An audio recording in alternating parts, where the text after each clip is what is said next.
I was studying to be, first of all, I was studying to be an artist. My original plan was I'll drop out of college, out of art school, and I'll become an actor. Then it'll be easier to get a job as a director. It worked out in a different way, but still worked out. That was really the beginning for me, and I've always loved directors that had really unique vision and auteurs, so to speak. David Fincher, Darren Aronofsky, Oliver Stone, Ridley Scott, a lot of really incredible directors I've had the opportunity to work with. I'm Jared Leto, and this is the timeline of my career. Let me tell you something. All of my life, people have said to me, "You're too small, Pre. You're not fast enough, Pre. Give up your foolish dreams, Steve." Steve Prefontaine, I believe it was my second movie that I ever did. And there were two directors that had made a film called Hoop Dreams, which won the Academy Award. I again fell in love with that opportunity. It was physical, it was emotional, it was a really, legendary character. And I get runners come up to me to this day that are so passionate about that story and Steve and the film. And I was just interested in a deep dive, and I've always been interested in that. I like the immersive quality. I learn a lot from it. I enjoy the work and the challenge of that, and I find it really rewarding. But you know what? They forgot something.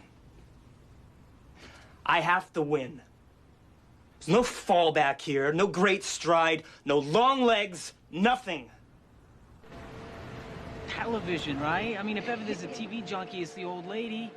I figure I owe her a new set anyway with all the wear and tear it got from being schlepped back and forth to old Abe's all the time. You really love her, don't you?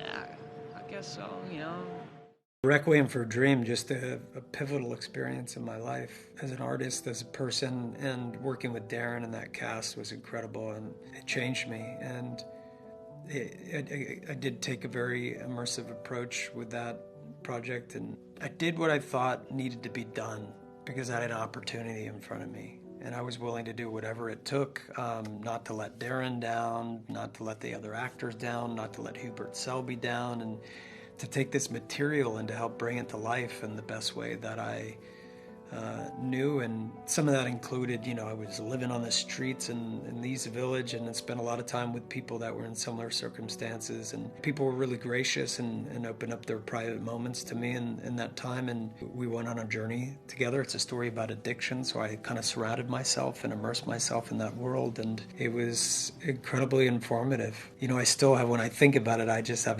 this wash of gratitude that comes over me. I'm so lucky to have been a part of that film, and I feel very, very grateful.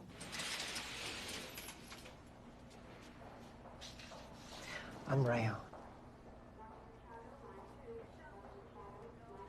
Congratulations. Fuck off and go back to your bed. Relax, I don't bite. I hadn't made a film in at least 5 years, going on 6. And things were going better than ever with 30 Seconds to Mars, and we had just started playing arenas around the world. We were selling more tickets than ever before. We had, finally had a breakout song. Everything that we'd been fighting for well over a decade was finally happening for my brother and I, so I wasn't really in a hurry to make another film. I actually honestly was unofficially retired. I wasn't looking to make another film, and at a certain point they believe you, and they just stop calling. So I read this little script, called Dallas Buyers Club, and the rest is history. I don't really seek out or have a mandate that roles have to be immersive or transformational. It just happens. It's an intuition. It's a guttural response to a character in a script, and then it's a creative idea. I enjoy that kind of process, and I couldn't imagine that I'd be sitting here today talking to you and answering a kind of question like that about, being someone known for, transformative roles. I guess you're handsome in a Texas hick white trash dumb kind of way. Get the fuck out of here. You have a gift, I'm telling you. Oh, stop. Stop, you're going to make me.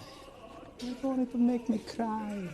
When I was sent the House of Gucci script, it was originally for another part. And when I read it, I really just connected with Paolo. He's an artist, so we had a little bit in common. He's a frustrated artist.